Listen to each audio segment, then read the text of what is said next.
Iya, ini jelas sudah ada korupsinya. Mantan Ketika korupsi, memindahkan dari Jepang ke Cina tanpa penjelasan. Itu korupsi. Bunga hutang kita dari situ itu, kalau dengan Jepang berlanjut, itu 1 tahun bunga atau hutang kita yang harus dibayar itu hanya 73 sampai 75 miliar. Paling enggak. Kalau ini 2 triliun, Pak. Kalau saya melapor enggak gagah, saya bilang. Melapor ketua MK ini ya. Keprihatinnya sama. Polisi ini sekarang sedang sangat rusak. Polri pernah mengalami titik terendah hanya saat sekarang.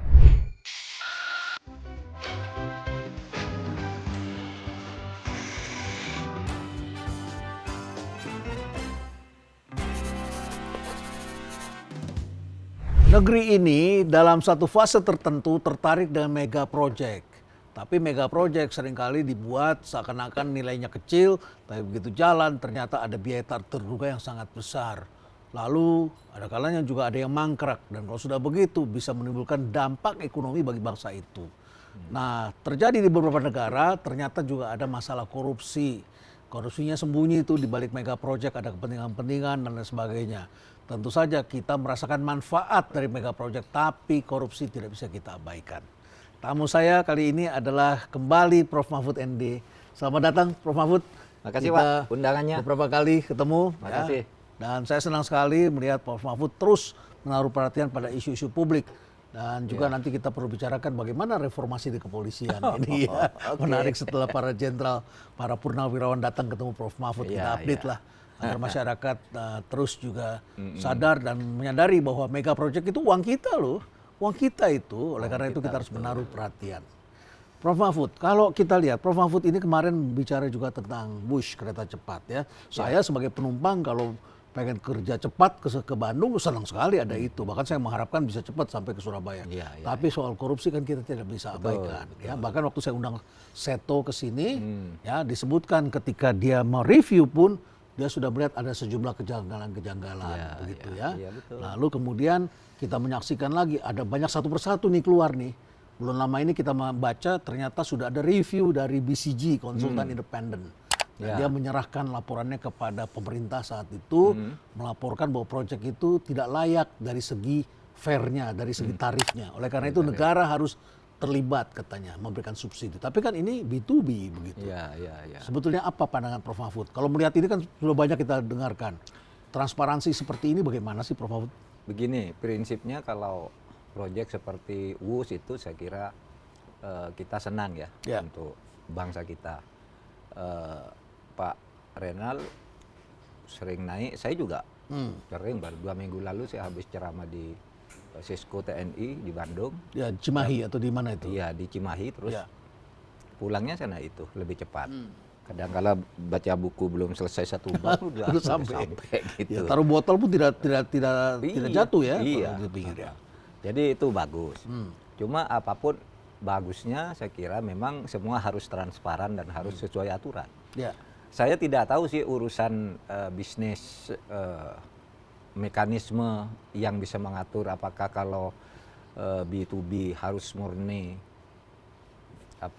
biayanya dari bisnis dan pemerintah ada ikut campur, atau menurut saya bisa saja pemerintah ada tapi disebutkan di dalam kontrak kan bisa. Oh, disebutkan dalam kontrak. Transparan kontrak. Kita ya. Iya, transparan. Jadi kontraknya itu harus jelas menyebut, jangan tambahan kontrak itu ditambahkan di tengah jalan di luar kontrak. Nah, Pak Renal saya juga tahu mengikuti diskusi-diskusi yang berkembang termasuk dari intriknya Pak Renal gitu. Ya ada juga yang membandingkan pembuatan kereta cepat di Indonesia dan di Arab yang jauh sekali ya. 140 banding 1.500 gitu ya. Kilometer. Dengan biaya yang justru jauh lebih murah di sana. Tapi saya katakan tuh enggak apa-apa kan beda. Ya loh Pak. Konturnya beda. Iya, konturnya beda. Dan itu negara kerajaan. Negara kerajaan, tanah enggak usah beli. Sana, dan datar tanahnya. Tanahnya datar. Bahkan banyak batu yang sudah jadi. bukan pembebasan tanah, sana pembebasan batu. Iya. Gitu. Sini beli tanah yang subur-subur kan. Pasti sana jauh lebih murah, itu kita tahu. Bagi kita yang penting itu adalah transparan dan jangan ada indikasi korupsi. Nah, Wus ini memang mengagetkan karena ada indikasi korupsinya. Ya. Yang kita minta itu agar diperiksa, bukan langsung dinyatakan korupsi, tidak gitu. Diperiksa. Misalnya kalau dari segi hukum Pak ya, mungkin kalau bisnis tidak sama untuk mengambil keputusan cepat. Kalau dari segi hukum tuh perubahan mitra kerja dari sebuah negara ke negara lain itu kan harus ada alasannya yang rasional. Nah kalau sepertinya kok berubah kok menjadi lebih mahal, kok tidak ada penjelasannya kenapa berubah dari Jepang ke sini. Oh di sini pemerintah G2G, tapi sini B2B gitu. Itu pun harus dijelaskan gitu. Tetapi ternyata kan kemudian penjelasan tidak ada, tahu-tahu sudah jadi meskipun orang sebelumnya sudah menolak. Ada yang menolak, tidak semuanya. Ada yang menolak, ada yang minta pertimbangan juga tidak sependapat, lalu jadi. Oke, itu B2B. Tiba-tiba sekarang muncul kaitannya dengan APBN. Bahkan sekarang nggak konsisten gitu ya? Nggak konsisten Pak. Peraturan Menteri Keuangan gitu, nomor 89 tahun 2023 itu, yang justru di situ mengatur pemberian jaminan pemerintah terhadap bisnis PT Kereta Api Indonesia. Itu tahun 2023 ya? Tahun 2023, setahun sebelum Pak Jokowi berakhir, ya. Sehingga lalu ini menimbulkan kecurigaan kan?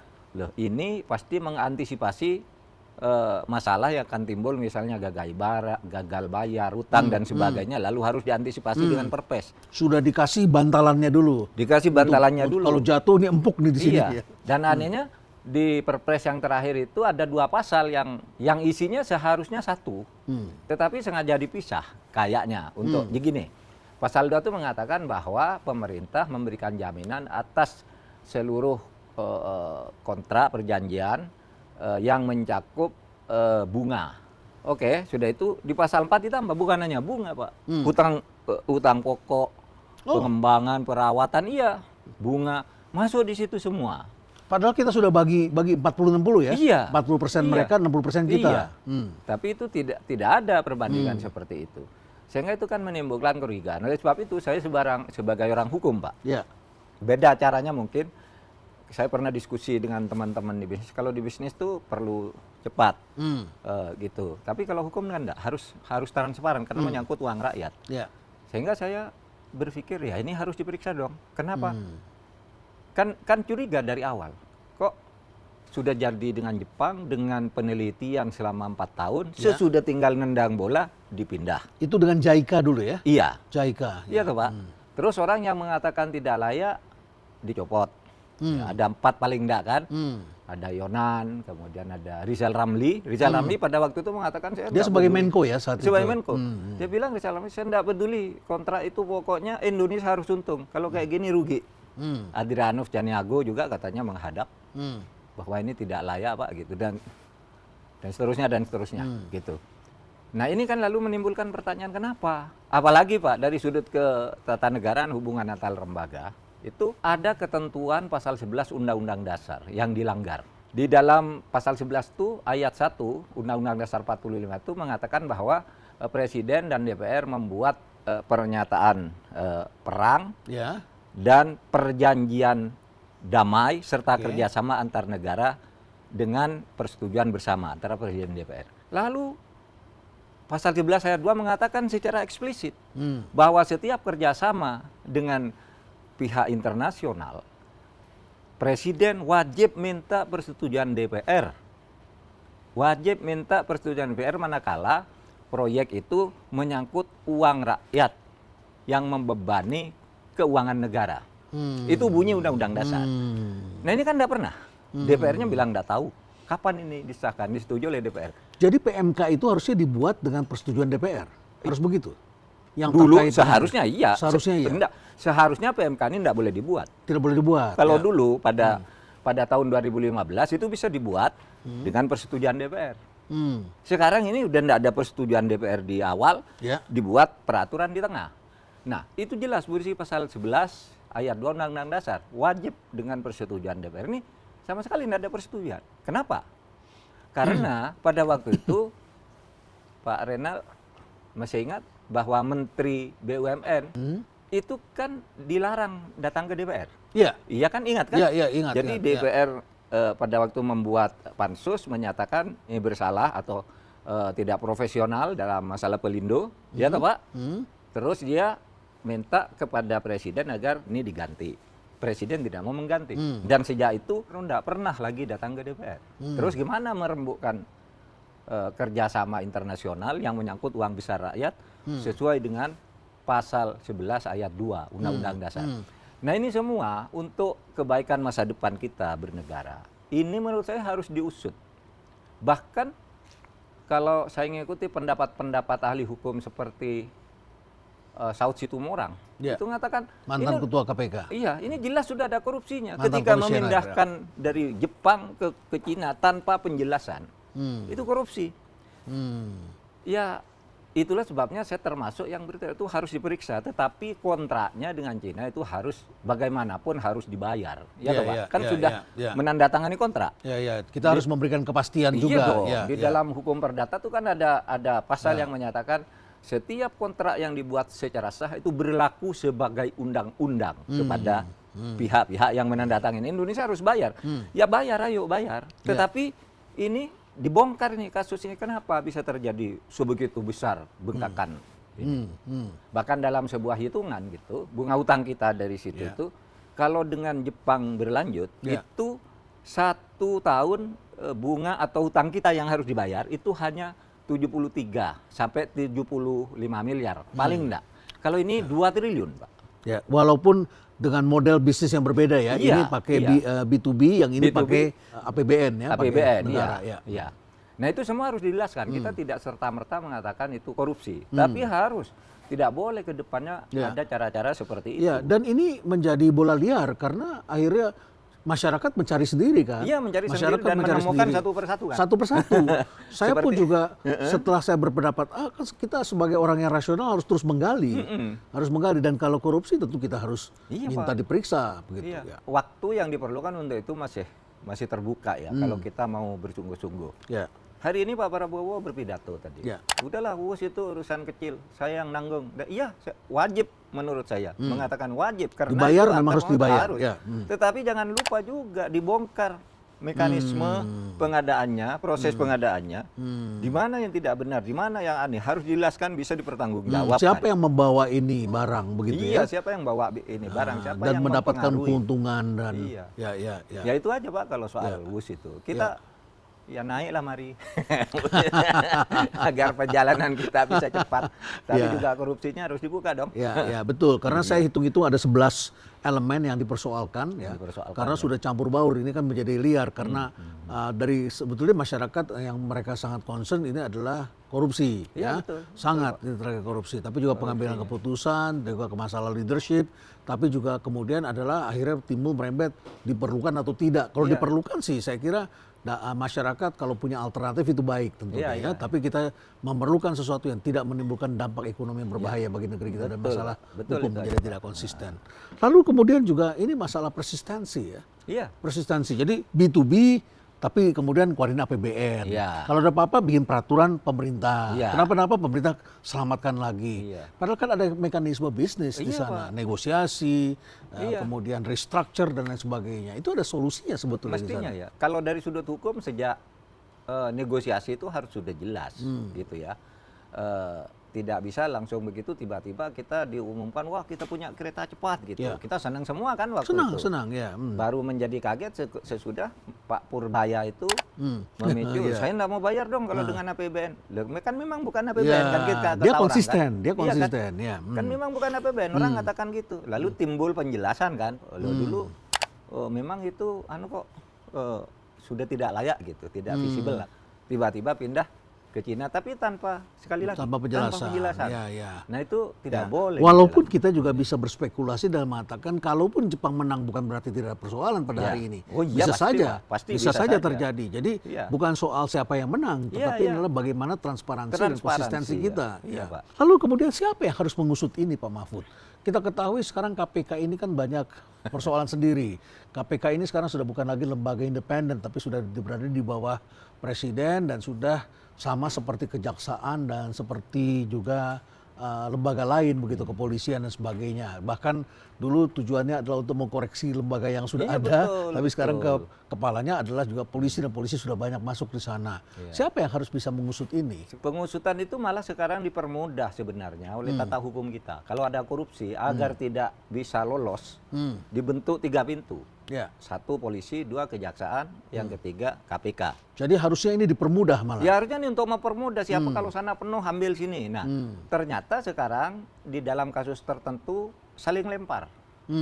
Di dalam kasus yang lain Ya. itu tumpang tindih, rebutan. Rebutan. Gitu Ya, kan? Nadiem aja rebutan Iya gitu. kan? Iya, Ya. Pak. Jadi sebenarnya gampang kalau ini mau, karena ada aturannya. Di dalam aturan itu begini Pak, di dalam aturan itu jika sebuah kasus dugaan korupsi. Ya. Jadi dalam hukum tuh mulai dari dugaan. nggak Dugaan, apa-apa. ya. Makanya harus ada penyelidikan dulu. Iya. Di dalam sebuah kasus dugaan korupsi itu ketentuannya salah satu lembaga ini nangani, dan kalau sudah ditangani oleh satu, yang lain jangan boleh ikut, kan gitu kan, agar konsentrasi yang lain cari yang lain aja kan. Iya. Gitu. Nah ini sekarang ketika kasus ini muncul, nampaknya ada ketakutan kan, ada hantu di belakangnya. Kok pada tidak mau nih. Ketika muncul malah Ya. KPK nih membuat tawaran atau anjuran. Pak Mahfud disuruh agar melapor. Pak Mahfud suruh melapor. Lah, kenapa? Kok saya melapor? Saya melapor enggak gagah, saya bilang. Mantan Melapor ketua lalu MK dibuang. ini ya. Kalau dipanggil sama, panggil dong saya. Agar saya tunduk kepada perintah Anda. Kalau suruh melapor sendiri Anda buang kayak laporan-laporan yang lain kan. Tidak dianu. Jadi saya nunggu aja, saya mau dipanggil. Dan laporan saya simple aja, itu tadi yang kita bicarakan itu. Ya. Ini mulai kamu selidiki gitu. So, sudah ribut-ribut bahwa minta melapor itu salah, ini salah, baru bereaksi. Sebenarnya kami sudah melakukan penyelidikan di sana. Ini hukum apa kayak gini main.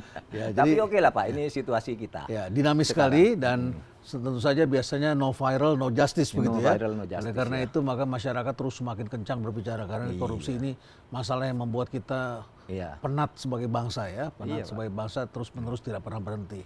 Ya.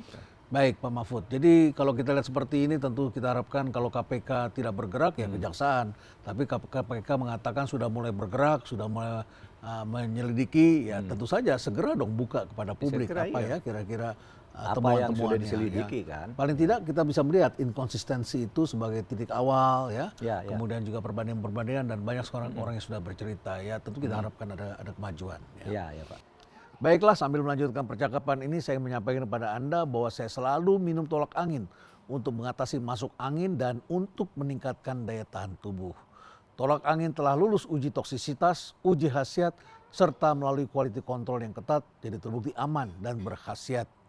Diproduksi oleh Sido Muncul yang sudah 75 tahun berpengalaman mengolah herbal. Kalau masuk angin, orang pintar minum tolak angin. Baiklah, kita lanjutkan lagi percakapan kita dengan Prof. Mahfud MD. Baik, Pak Mahfud. Yang lainnya juga menarik tentang Pak Mahfud ini adalah soal kepolisian. Reformasi kepolisian menjadi harapan bagi masyarakat ketika kemudian terjadi persoalan besar dan bahkan Makobrimob sampai sempat demo, bahkan terbakar, Iya, Pak. bahkan ditemukan 2 jenazah belakangan ini di Kuitang itu, dan kemudian masyarakat marah. Dan setelah kita menyaksikan peristiwa di Nepal kan kita serem juga ya. Anak-anak muda Gen Z itu bisa marah seperti marah itu. seperti Dan sebenarnya amarah itu sudah ada di sini. Iya, iya. Nah, tetapi masyarakat kita masih baik hati kelihatannya dan sorotan kepada kepolisian. Ya. Pak Mahfud sebagai orang yang dihubungi dan diminta. Lalu kemudian kita menyaksikan juga Pak Ahmad Doviri sudah diangkat sebagai penasihat khusus Presiden. Ya. Nah, sebetulnya apa yang Pak Mahfud lihat pada waktu itu? Pak Mahfud termasuk yang ditawari kan? Iya, iya. Ya. Itu latar belakangnya menurut saya memang peristiwa akhir Agustus itu Ya. kan menimbulkan isu politik bahwa polisi ini gagal menjamin keamanan dan ketertiban masyarakat. Dianggap polisi gagal. Ya. Meskipun spekulasi lain itu kan operasi intelijen untuk memang menggagalkan polisi gitu. Karena di beberapa tempat konon provokatornya itu pihak lain, Ya. pihak lain. Taruhlah ada yang menyebut itu kan TNI juga yang memprovokasi di beberapa tempat. Tapi oke, polisi dianggap gagal, masyarakat marah, lalu Presiden bereaksi. Ya. Itu Polisi juga harus- menenangkan masyarakat kan Ya, sebetulnya. polisi harus Ya. direformasi dan pernyataan presiden itu disampaikan kepada gerakan Nurani Bangsa. Ya, tokoh bangsa datang dipanggil ya. Ya konon begini, menyampaikan beberapa masalah gitu, orang lalu presiden yang mengambil, yang katanya bilang, itu polisi itu. Polisi harus direformasi. Jadi saya nanti reformasi polisi. Itulah sebabnya ketika keluar gerakan Nurani Bangsa, presiden mau mereformasi polisi kan gitu. Nah, dan itu betul Pak. Karena saya kemudian dihubungi. Dihubungi itu juga lewat telepon, tidak, didatangi oleh sekretaris kabinet, Pak Teddy. Oh, Pak Teddy. Iya, ke tempat saya di Keramat, tempat kita sering ketemu itu. Podcast kita di sana di ya. tempat kita itu. Dia datang, Pak Mahfud, intinya presiden memerlukan bantuan Pak Mahfud untuk ikut membantu reformasi polisi. Presiden akan melakukan reformasi polisi. Itu saya dengar, saya bilang kemarin gerakan Nurani Bangsa itu katanya oleh presiden diberitahu akan melakukan reformasi polisi. Oleh sebab itu kalau untuk reformasi polisi saya bersedia. Oh ya, terima kasih gitu. Bahkan waktu itu halaman gitu Pak Mahfud, besok Jumat insya Allah kami atur ke istana untuk berbicara langsung dengan presiden. Tapi kemudian hari Jumat itu ke New York. Oh, oke. Untuk pidato di PBB. Pidato di PBB. Lalu ditunda. Tapi selama beliau di New York itu di sini kan berkembang isunya. Berkembang. Pak Prasetyo Hadi mengumumkan presiden betul akan melakukan reformasi, gitu ya. Dan membentuk tim independen. Tim independen antaranya anggotanya Pak Mahfud, Pak Jimli sudah diumumkan, Pak Yusril juga sudah mengumumkan kan gitu. Tapi Pak sampai hari ini tidak ada. Padahal polisi membentuk sendiri tim reformasi. Itu sebabnya. Yang aneh itu presiden untuk reformasi kok polisi membentuk sendiri ketika presiden sedang di luar negeri. Meskipun tanggalnya kayaknya tanggal sebelum presiden berangkat, tanggal pembentukan tim, tapi pengumumannya itu bahwa polisi sudah bentuk sendiri gitu. Ya, enggak apa-apa kan sebenarnya, itu internal mau memperbaiki diri. Tim transformasi reformasi polisi kan boleh aja gitu. Boleh kan? saja. Orang ingin baik.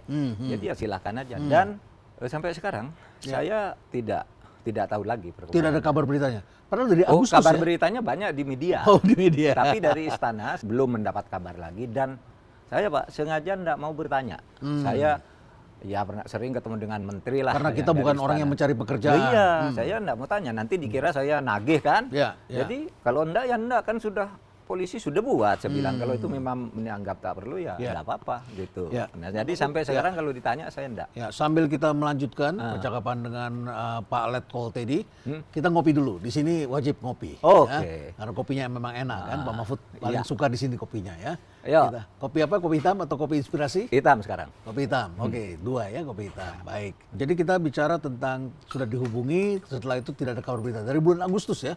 Agustus, September, Oktober, November. Berarti udah 2 bulan lebih. Dihubunginya September, Pak. September tanggal 17. Oh, 17 pertengahan September. Iya. Oke, pertengahan jadi September. sudah 40 hari nih kira-kira. Sudah 40 hari ya. Sudah 40 hari belum ada kabar berita langsung mengenai proses bahwa tim independen ini bekerja, sehingga masyarakat semua masih menanti. Masih menanti, dan saya tidak tahu apa yang akan direformasi kan. Gini Pak, bahan untuk reformasi itu udah banyak dari masyarakat ya. Masyarakat sipil, akademisi, semua datang ke tempat saya. Bahkan purnawirawan. Ya, itu juga ramai itu. Purnawirawan Polri semua memberi masukan. Gitu. Apa yang dikatakan oleh para purnawirawan? Saya lihat di situ ada beberapa nama yang cukup menarik. Ada Pak Ruki dan sebagainya.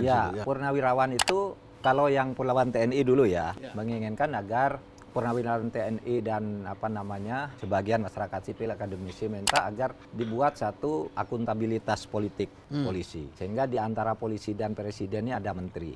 Seperti halnya di antara TNI dengan presiden, ada Menko, ada Menhan. Tapi yang pihak Purnawirawan Polri itu sama. Keprihatinnya sama, polisi ini sekarang sedang sangat rusak. Tidak pernah terjadi hal seperti sekarang ini. Ya, hampir setiap hari berita bahwa kejadian masyarakat menderita karena kejadian-kejadian oleh para polisi ini cukup banyak di masyarakat. Jadi yang ini juga ingin polisi diperbaiki. TNI dan masyarakat sipil. TNI, masyarakat sipil, kampus, polisi diperbaiki. Purnawirawan Polri, Pak, yang tergabung di dalam Ikatan Persatuan Sarjana Kepolisian, itu juga sama, yang datang kepada saya begitu, prihatin.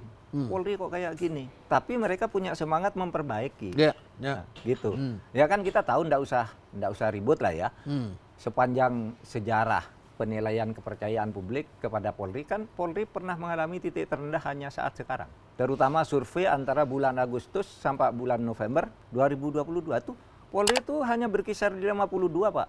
Sebelum itu kan 82, 83, 75 gitu. Ini terendah. 2022 atau 2025? 2022. 2022. Ini kan periode ini kan. Makanya para purnawirawan itu dan saya juga mengatakan ya periode ini yang terjelek hasil surveinya. Periode ini 2025 dong hari ini. Enggak, periode Pak Listio. Pak Listio kan 21 sampai 2025. Ya, ya. Nah, puncak kejelekannya itu paling terpuruknya itu di tahun 2022. Pada waktu survei itu dilakukan. Survei Nah, sekarang 2022. udah mulai membaik kan. membaik, Tapi ya. lalu menjadi masalah lagi. Jadi kalau begitu ini harus dilakukan reformasi. Jadi banyak yang memberi masukan reformasi. Apakah perlu akuntabilitas politik atau seperti sekarang gitu. Ya. Saya tampung aja Ya. semua. Saya kan tidak boleh juga mengambil kesimpulan mana yang lebih bagus kan sebelum presiden bicara mau apa gitu. Jadi semua saya katakan ke publik agar diolah. Tapi saya tidak punya sikap yang mana ini. Nanti aja kalau memang presiden manggil dan tim ini jadi dibentuk, ini masalahnya Bapak mau minta arah mana. Apakah bisa kita katakan bahwa upaya Polri sendiri membuat itu sebagai upaya mendahului sebelum dibentuk oleh presiden sebagai tim independen. Lalu kemudian presiden juga tidak menginginkan terjadinya konflik antara keduanya. Mungkin juga iya Pak, mendahului ya. Itu paling tidak penilaian publik kan gitu. Begitu istana mengumumkan akan membentuk, tiba-tiba Polri sudah membentuk. Dan sekarang hasilnya udah jadi. Oh, hasilnya sudah jadi? Saya sudah dapat bandelnya gitu. Bagaimana mekanismenya itu dibuat dalam rapat tidak tahu. Tapi kalau saya sendiri buat apa konflik? Iya toh Pak? Kalau sana niatnya baik, Ya, kalau sini hasilnya tentu baik, kenapa lalu tidak kita bandingkan buat? mana sih? Kita jahit bersama yang mana kan gitu. Kalau saya enggak ada konflik gitu. Tapi Nggak ada cara konflik. orang dalam melihat dengan orang luar melihat kan tidak sama. Ya itulah. Yang satu supply side, yang satu demand side. Kali Betul. orang ekonomi kan melihatnya begitu ya.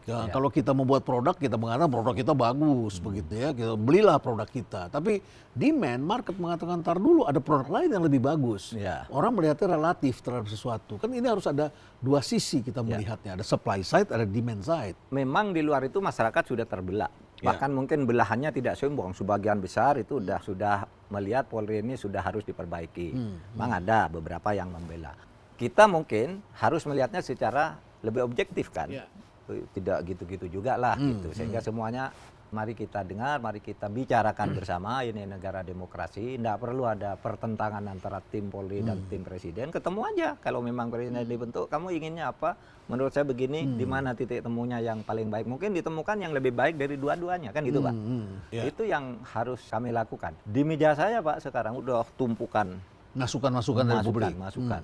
Termasuk ada yang mengusulkan jalan keluarnya bagaimana? Iya, ada yang mengusulkan quick win. Kalau tim ini sudah dibentuk, quick win yang harus dilakukan pertama apa? Gitu kan? Itu Untuk sudah menimbulkan kepercayaan publik. iya, merebut kepercayaan publik dulu dalam sebuah era transisi mungkin 6 bulan gitu. Apa yang harus dilakukan dalam 6 bulan oleh presiden memfasilitasi tim ini agar lancar dan menghasilkan yang baik sehingga nanti langsung bisa dilaksanakan oleh presiden. Kalau masalah-masalah yang sifatnya normatif, saya tidak melihat perlunya perubahan struktural. Struktural tidak perlu ada perubahan. Iya, Oke. normatif ya, normatif. Karena gini, saya menginventarisasi ada 27 persoalan masalah di polisi ini. Ketika gimana sih cara menyelesaikan satu persatu? Setiap satu diselesaikan tidak perlu perubahan struktural. Jadi tetap di bawah presiden, tetap. Iya, kalau hanya menyelesaikan ini. Tapi kan mungkin ada persoalan yang lebih mendasar, ketatanegaraan, soal akuntabilitas politik. Gitu. Itu nanti yang kita bicarakan. Soal ini yang 27 masalah cukup dengan instrumental dan tindakan quick win yang bisa dilakukan oleh Polri dan Presiden. Tapi saya belum sampai pada kesimpulan bahwa harus perombakan struktural atau tidak. Kedepannya itu ya, Kapolri itu sebaiknya tidak usah diangkat dengan persetujuan DPR. Saya pernah di Komisi 3 Pak, menyeleksi pejabat-pejabat gitu Pak, di Komisi 3. Kapolri, kemudian KPK, itu kan Komisi 3 ya. Wah disuruh main gini Pak, main uang Pak. Kalau kita suruh nyeleksi orang itu, nanti calon-calon itu sudah membuat prakondisi agar didukung. Nanti membuat acara ini pakai uang, diundang. DPR-nya buat acara, lihat rumahnya apa betul dia bisa dipercaya. Nanti di rumah dijamu besar-besaran, pulangnya pakai uang gitu. Dan tentu bandarnya lebih besar lagi kan. Iya, dapatnya. Nah sehingga saya katakan ke depan, udahlah Presiden tuh beri kewenangan penuh mengangkat Kapolri dan Panglima TNI seperti yang sudah-sudah. Karena itu kinerjanya dia. Iya, kalau diusulkan dulu nanti pencalonan dari Kompolnas. Ini sudah mulai tawar-menawar dengan Kompolnas lagi kan. Sesudah muncul calon, sebelum dikirim ke Polri sudah main lagi. Kan Presiden ketika nerima calon dari Kompolnas misalnya, seminggu lalu baru dikirim. Nah dalam seminggu sampai diusulkan ini sudah permainannya gila Pak, intrik politiknya Pak. Menurut saya diam-diam aja Presidennya, waktunya saya ganti, gitu, tidak apa-apa gitu. Maunya kita dulu agar pemerintah selalu diawasi DPR, lalu semua diserahkan ke DPR, malah korupsinya makin banyak sekarang, semua jabatan publik harus lewat DPR. Ini mengingatkan kita juga pada komisioner yang lain ya, seperti KPU yang BPK membuat bahkan kita BPK. Ah, Coba BPKDC orang-orang politik dan sudah terbukti satu persatu jadi KPK-nya tersangka juga, korupsi ya. Iya, KPK-nya juga masuk. Sekarang masih ada 2 kan di penjara anggota BPK, Badan Pemeriksa Keuangan terlibat masalah keuangan masuk penjara coba. Kalau KPU kenapa tidak ada proses hukum Pak Mahfud? Itu kan satu pelanggaran sebenarnya, korupsi itu kan. Saya tidak tahu kenapa KPU tidak ada proses hukum. Yang memakai jet pribadi untuk jet kunjungan pribadi, itu juga uang kita, itu jangan pelanggaran salah itu prosedur kan banyak. Yang dulu dibilang ini prosedurnya sudah benar, ini sudah diaudit forensik dan macam-macam. Ternyata sesudah pertanggungjawaban akhir tugas selesai, tidak pernah ada audit itu. Audit IT-nya itu tidak pernah ada. Ini lagi-lagi KPK kita himbau agar membuka mata dan tidak perlu menunggu laporan publik karena bau amisnya kan kita sudah rasakan. Untuk pemilihan-pemilihan anggota DPD, DPR yang sekarang banyak sekali, itu cerita di masyarakat sangat luas sekali. Sangat luas sekali. Bahwa orang yang sudah terpilih, tidak terpilih dan lain sebagainya. Jadi memang KPU ini harus dalam satu pengawasan betul oleh KPK. Begitu. Sesudah tidak terpilih berperkara ke pengadilan harus membuktikan dengan kertas yang harus dia cari satu persatu jumlahnya puluhan ribu itu gimana dia keliling. Nah akhirnya cuma kalah ya sudah menerima kekalahan karena ketidakprofesionalan KPU itu. Kalau untuk memperjuangkannya lagi ongkosnya lebih mahal lagi. Ya. Baik, itu yang terjadi. Nah Pak Mahfud, kalau dari segi konsep begitu ya, kepolisian ini kan sudah sangat besar sekali. Besar Pak. Dulu pada waktu masih di bawah Panglima ABRI, begitu dulu ABRI ya namanya ya. Itu kan polisi itu tidak banyak cabang-cabangnya. Kalau sekarang kan sudah ada BNN, sudah ada Densus dan lain sebagainya. Luas sekali kepolisian ini dan SDM-nya juga sudah sangat luas.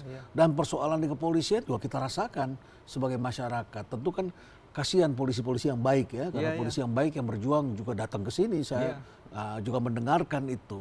Mereka menginginkan. Ya, saya mendengarkan. Ke kantor saya banyak, Pak. Saya siap menjadi saksi. Saya korban kesewenangan sama pimpinan gitu. Bapak boleh panggil saya kalau nanti diperlukan. Banyak, Pak. Ini kasus saya, ini kasus saya, ini kasus. Datang mereka semua. Mereka cinta polisi. Cinta polisi. Kita pun termasuk mencintai polisi. Alma mater saya tuh Polri. Saya bangga kepada Polri. Nggak boleh polisi itu jelek sampai punya kesan seperti itu di masyarakat. Semuanya mencintai Polri. Kalau sudah besar begitu, kira-kira apakah harus difokuskan sebetulnya dan ini kemudian harus ada yang pindah ke tempat lain atau memang tetap begitu pekerjaan polisi? Pikiran saya sama dengan sebagian pikiran orang, harus difokuskan. Polisi itu tugasnya ini karena sekarang terlalu banyak cabang betul. Kerjaan-kerjaan sipil. Bapak, saya pernah baca di sebuah media besar di Kompas itu, kalau tidak salah 4.500 anggota Polri kerja di instansi-instansi sipil. Iya kan?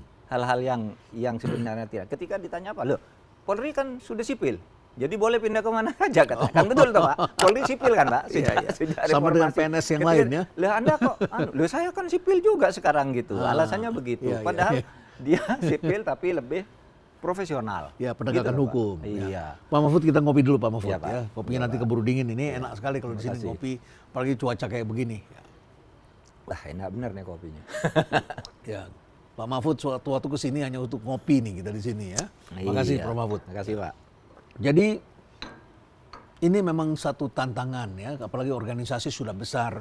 Iya Pak. Tentu perlu ada pemikiran dan jangan salah, kepolisian ini bukan milik kepolisian tapi milik kita bersama dan kita mencintai kepolisian tentunya supaya ya ada aspek keamanan ya. Dan tentu saja persoalan-persoalan yang muncul semakin hari semakin besar. Jangan kaget ya, eksesivitas pekerjaan Polri ke berbagai lembaga ini sekarang mendapat arus balik yang tidak sesuai dengan tupoksi kemudian. Yaitu tampilnya militer, TNI di berbagai tempat yang sebenarnya tidak boleh. Misalnya Kejaksaan Agung, itu jelas menurut Undang-Undang tentang Kejaksaan Agung, menurut Undang-Undang Kepolisian, itu tidak bisa keamanannya dijamin oleh TNI. Iya, dijamin oleh TNI. Nggak boleh. Menurut undang-undang juga nggak boleh. 2 undang-undang melarang. Tapi kenapa? Sekarang malah diresmikan TNI yang mengawal pengamanan di Kejaksaan Kejaksaan. Agung. Anggapan ya, Ya. perkara-perkara itu terblokir di polisi. Kadangkala juga masuk intervensi ke sana gitu, sehingga TNI yang jaga.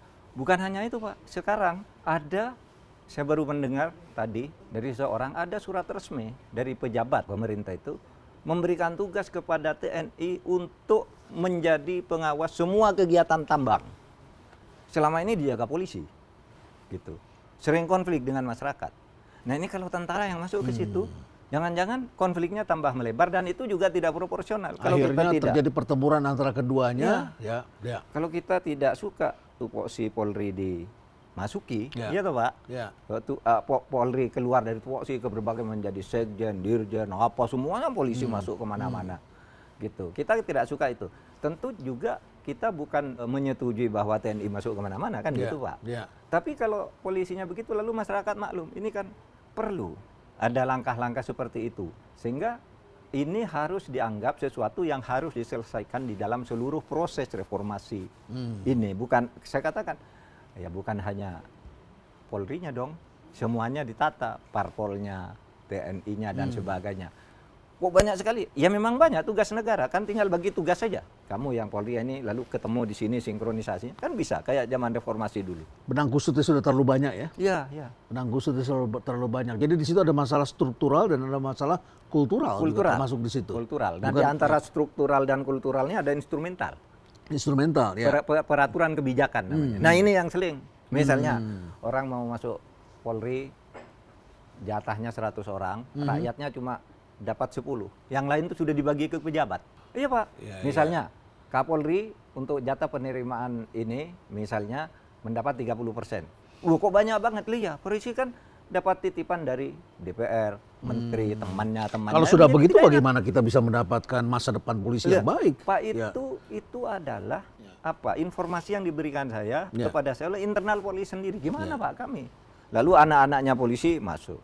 Kapolda dapat jatah misalnya 10% karena dia dapat titipan dari gubernur, dari DPR pusat juga memerintah ke Polda.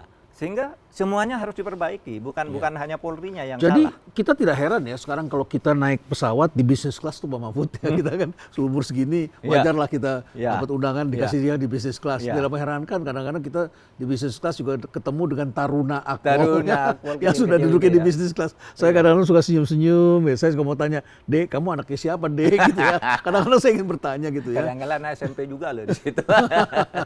Bukan taruna gitu. Ya, Padahal tentu, kita dulu mau naik ekonomi aja tidak selalu punya uang ya Pak. Tidak selalu punya uang ya.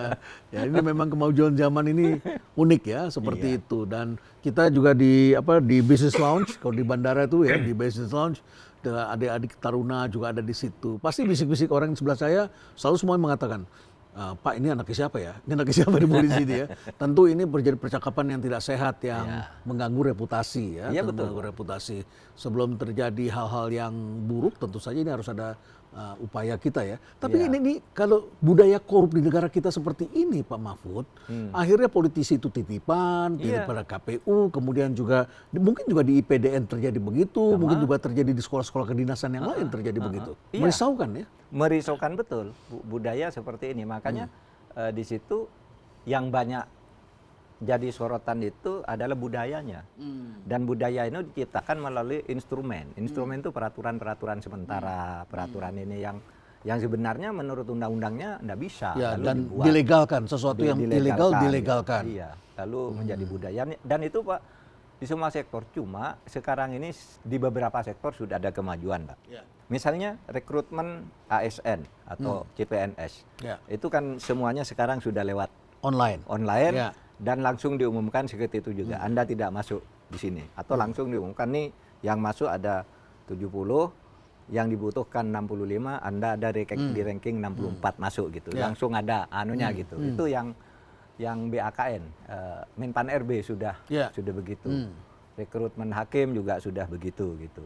Mudah-mudahan tuh nanti berlaku masif dan ke semuanya gitu. Sehingga rakyat tuh mendapat pelayanan yang sama. Gitu. Nah, kemudian kalau sekarang kita menyaksikan bahwa kita masih menunggu, Pak Mahfud juga kan tentu tidak tidak punya keinginan juga ya, tidak perlu juga ya bertanya gimana progresnya.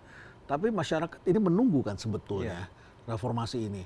Pak Ahmad Doviri, kita Ahmad bisa mengharapkan banyak kan pada beliau. Kita Beliau ini kan termasuk mengharapkan polisi yang baik ini, polisi yang punya integritas kan. Pak Doviri itu dilantik sebagai Penasehat penasihat khusus, presiden ya. di bidang apa? Keamanan dan reformasi Polri. transformasi polisi. Keamanan masyarakat dan reformasi Polri. Itu dilantik besok harinya sesudah istana menghubungi saya malam itu.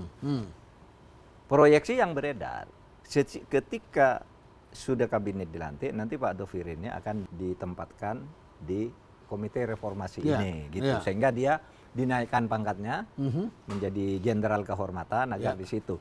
Proyeksi orang begitu sudah. Artinya bagus nih Pak Doviri dikenal orang bersih, lurus, tegas juga gitu ya. Nah, ini bisa menangani ini, membantu presiden bersama kami yang sudah disebut itu. Tapi sampai sekarang enggak jelas juga. Beliau sudah terlanjur diangkat, belum diberi tugas untuk itu juga kan. Ya, kita lihat mungkin Pak. Kalau berprasangka biasa-biasa saja ya mungkin presiden berpikir kan yang di Polri sudah selesai, biar aja. Mungkin gitu ya, meskipun rakyat tidak tahu apa hasilnya. Tapi mungkin juga yang kedua, presiden ingin yang lebih mantap sekalian. Tunggulah sebentar, saya ingin membuat yang ini. Agar ini komite ini nanti begitu efektif dan kuat. Gitu kan? Dan mungkin. bisa menjamin trust ya. Iya, bisa menjamin kita trust, tidak tahu apa yang sedang dilakukan oleh presiden. Baik. Demikianlah percakapan kami dengan Prof. Mahfud MD, selalu menarik, selalu ada hal-hal yang penting yang untuk kita ketahui. Dan Prof. Mahfud MD tetap dalam konsistensi, yaitu tetap menjaga agar kita menjadi bangsa yang berintegritas. Ya. Dan tentu saja kita mengharapkan juga transformasi itu basisnya apa sih? Trust dari konstituen, trust dari masyarakat. Ya. Karena ini adalah sesuatu yang akan dilihat hasilnya. Maka itu tadi dibicarakan ada quick win. Quick win ya kemenangan-kemenangan yang bisa memberikan rasa percaya sehingga kemudian masyarakat bisa merasakan efeknya. Karena semua kehidupan kita ini selalu berhubungan sama polisi. Kalau ada apapun di rumah kita pasti kita melapornya pada polisi. Tapi bagaimana kita melapor pada polisi kalau polisi tidak dipercaya oleh masyarakat? Kalau polisi di jalan kemudian malah ditangkap oleh masyarakat, malah kemudian masyarakat membuat video dan bahkan kemudian melihat pelanggaran dilakukan oleh polisi. Tentu polisi juga harus berbenah. Demikianlah percakapan kita, bukan hanya soal polisi tapi juga soal kereta cepat dan soal korupsi di Indonesia. Terima kasih banyak Prof. Mahfud. Terima kasih Prof. Semoga selalu sehat dan sukses selalu dalam mengawal Indonesia untuk menjadi lebih baik tentunya dan stay relevan.